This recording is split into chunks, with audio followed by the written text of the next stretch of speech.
Sup? I got a Pro Tools session open here, and I'm just trying to get some inspiration. Shooting on my Sony ZV-E10 right now with my 11mm. I'm just trying to find some inspiration. Going through some drum loops here on Splice. I'm looking for like a cut time, half time, like a slow, like something like that. Something like that, but like not smashing the cymbals like closed hats.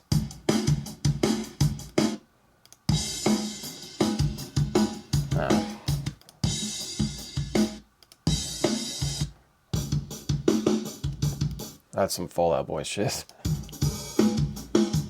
I guess I could maybe use that. I don't know. Let's see what Superior Drummer has. I got a bunch of like MIDI packs here. With this drum kit, I use the Death and Darkness presets, or drums or whatever. It's like my main, I really like the sound of them. And they have these grooves. So here's some halftime grooves. Let's go. Hat closed. All right.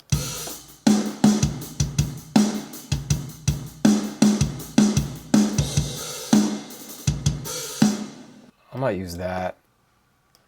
I'll use that, and then I'm just gonna have to edit it a little bit. All right, well,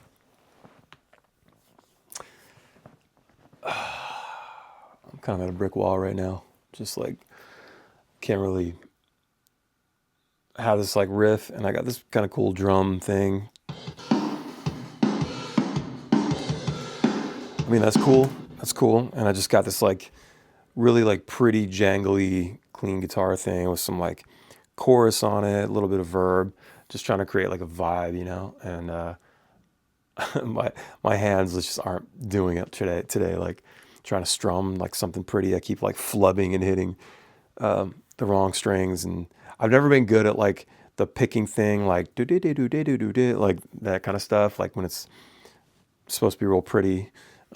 So kind of struggling with that right now, but so I don't know. Again, I might just go back to basics and just pick up the acoustic guitar and, you know, fuck around like that. I feel like sometimes when I'm like trying to make like a fully produced demo, I get kind of lost in the sauce, you know, trying to like program like drums that go with the rhythm. Cause like when I do it this way, I have to like, the drums have to be, you know, kind of in the same sort of rhythm that I'm playing. Otherwise it just doesn't feel good, you know, and I get lost when I'm sitting here just strumming an acoustic guitar.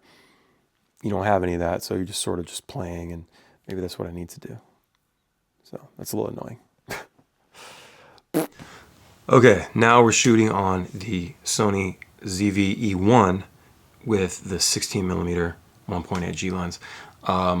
Now I have a second camera, so I can leave the ZV-10 up there for streaming like I had it, and I can use this for shooting content. And I really like this lens, and actually have, I think the stabilization is turned on. I mean, obviously I don't need it for when it's stationary, but still got a good, because it crops in, but it's still got a good area, so that's pretty nice. My daughter's got a chorus thing tonight. She's gonna sing some tunes, I guess Christmas stuff, and gonna get ready for that. And then tomorrow we've got her Rudolph the Red-Nosed Reindeer.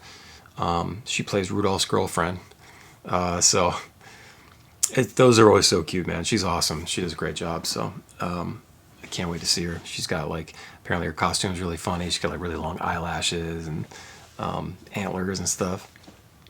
But they do a really good job with the productions over there downtown. Angle change. That wasn't that dramatic. I think I'm gonna take a break from the songwriting for the rest of the night. I gotta leave in like, you know, about an hour and a half anyway, and my brain's kind of fried, so I'm just gonna, you know, chill out. I think one of the things, a good trait is learning when to take breaks. You know, learning when to step away from it for a little bit, so you don't get burnt out. And I've been burnt out so many times. because I just go, go, go, go. I have to take the free time when you can get it.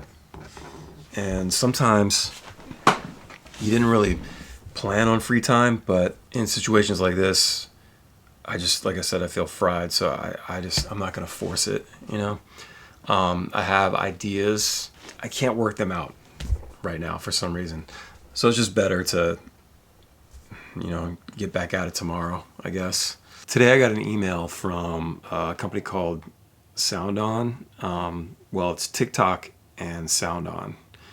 And I haven't heard of SoundOn before, but basically they said, "Hi, Ballyhoo. Your album Daydreams has caught our attention, and we're excited to offer you a streamlined opportunity to access a recoupable advance of up to $19,100. We'd like to invite you to exclusively distribute Daydreams through SoundOn, TikTok's official music distribution platform, for a period of 1 year. This artist-focused opportunity is designed to simplify creative partnerships with clear communication, a straightforward agreement, and a quick 4-step process." So I guess TikTok is releasing music now, like signing artists and releasing music. And I wonder if this has anything to do with like the UMG stuff. Was it last year or the year before? UMG like removed all of its artists from the TikTok platform, and that means you can't use those artists' songs in your videos on TikTok. So they must have gotten with this distro company, SoundOn, to distribute music, to keep music on the platform, I guess. People like adding music to their videos. Yeah, 100% ownership. Keep full ownership of your compositions and recordings. SoundOn is here to support and amplify your rights, not take them. You'll continue to receive royalties from your music once the advance is recouped. Additional royalties go directly to you. Zero cost, no distribution fee. So that's kind of cool, because with like Symphonic, it's $20 a year, which is actually really good. DistroKid is, I think it's also $20 a year. Well, for us, I think we were paying like $150 a year because we had multiple artists. So that's interesting. So this is where, like, I'm always interested to have like the conversation, like, if a label were to approach us or something like that, it wouldn't be like a no. It would probably end in a no, because labels, just from the stories I've heard over the last few years, especially in the TikTok era, they'll sign you, but it's maybe based off of one song, no history, and you end up getting screwed over. Now, us, we've been around for a long time, and I would hope that we'd have our wits about us, and we would be able to, maybe come to it, if we decided to do that, come to a deal that that works for us as well as them. The label is always going to be taking the lion's share of the money because they have the teams, the resources, and all that stuff. But you don't know, like, if a label's going to put any time into you. You just don't know. So I just find that interesting.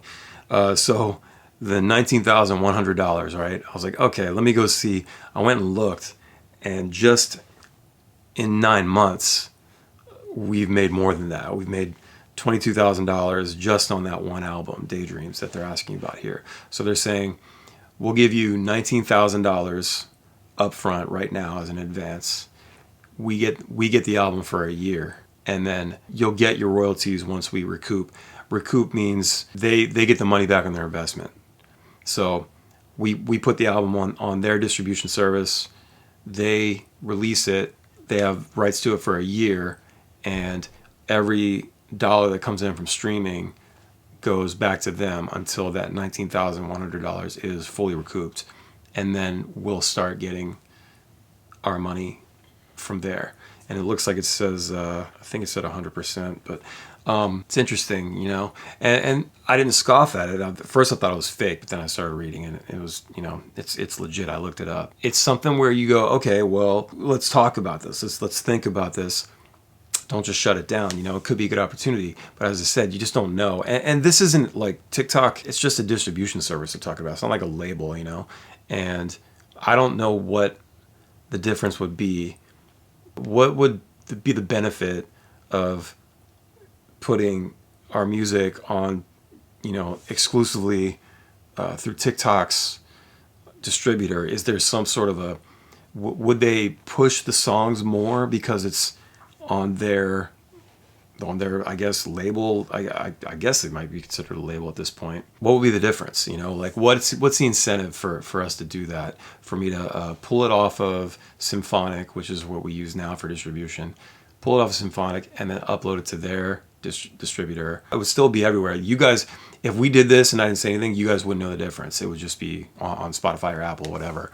But the fact that we made, you know, $3,000 more already this year on that one record than what they're trying to advance us, you know, it's kind of like, well, no, we don't need to do that. Now, if they said, hey, we'll give you 30 grand, that could be something, you know, because we could take that money and put it towards our next record. And I don't really care that much about putting the album out for a year with them. We'll get it back in a year. Years go by so fast. I've done deals with labels for 10 years. You know, I have a couple of albums right now that are out with a label for 10 years. We're about halfway through. Like the Shell Shock album came out 2 years ago, so we got about 8 years left on that. So, you know, it just flies. You don't realize it, and you're making money elsewhere, and the streaming numbers add up. Yeah, I don't know. It's definitely something interesting. It feels like a shift in the music industry a bit here. TikTok has been like the discovery platform for years now. Not so much for my band, but I'm assuming that's because we just don't make videos and stuff, and we don't really use TikTok like we should, you know, and that's on us, really. I've definitely discovered a couple bands on TikTok, but that's the whole game, you know. It's about making content and getting noticed, because there's so many bands doing it. There's so many artists that are just putting out music every week, you know, so you have to stand out. But that aside, yeah, it seems like the music industry is changing once again. Now you got TikTok distributing its own music. Who knows what's going to happen next? I mean, maybe Meta will do the same thing with Instagram. Maybe they'll say, hey, sign to our label and we'll put you all over Instagram, Facebook. Maybe there is some sort of priority incentive, you know, like to get on their label, and maybe they will push it out in their algorithms more, and the songs might get heard. It might be something that we might just look at and just see what's going on, because like I said, I don't really care too much. I mean, if they gave us the right amount of money up front, it really makes no difference to me. Like, you know, it's just a matter of like, I don't want to make less money than I would have, but if you give me more money, you know, and in hopes that you make that money back, because you're pushing the songs out there, and we're getting more attention than we would than just doing it independently, you know, we can talk about that. So I don't know. I just don't know like what the plan is like for that. Like, what are you gonna do? Are you gonna push the songs more? Because otherwise, you know, whatever. And I'm processing this in real time. I don't write anything down, guys. It's all freestyle. Just as I said, it's like, you know, we could take that money and put it towards our next record, pay our producer, things like that. So I don't know. Interesting, nonetheless. All right, I'm going to go to my daughter's chorus concert. See you later. All right, just got back from my daughter's chorus concert, and it was really good. She killed it. They did like 4 or 5 songs, and she's awesome. And I'm listening to some music. We were in the car, went and got some McFlurries, and got to listen to some... I've been listening to a lot of like pop punk songs lately, and just trying to get inspiration. You know, like I need to get back into that world a little bit. Because I was into all that stuff in the 90s and 2000s. But I just hadn't listened to a ton of pop punk over the last, you know, I don't know how many years. But so just kind of listening intently to all the like more modern pop punk stuff like MGK. There's this band called Good Terms, a band called Girlfriends. A lot of the new Goldfinger stuff is like really good pop punk. So, you know, just trying to get some inspiration and hopefully write some tunes that, you know, hit that vein, you know. So I'm just looking for. I've been writing some like darker stuff, which is, you know, kind of on brand. But I'm trying to write some more like fun, not just uplifting, but like fun stuff. Like I don't know, just fun. You know, like no weird underlying messages, just like let's have a good time kind of thing. So more to come. This is going to be a whole process, guys. I'll be talking about this for a long time until the record's done. So the record is not going to be done. We're looking like we're going to go in late winter, so yeah, late winter, early spring, like February, March. So that's all I can say so far. All right, I'm gonna go. We're gonna try to watch. We've been watching the show The Beast in Me on Netflix with Claire Danes, who's awesome. I love Claire Danes. She's such a great actor, man. She was good in My So-Called Life. I loved that show when I was a kid. She's just good in everything she does, and this show is really, really good. So, all right, we're gonna go do that. All right, see you guys later. Bye bye. Okay.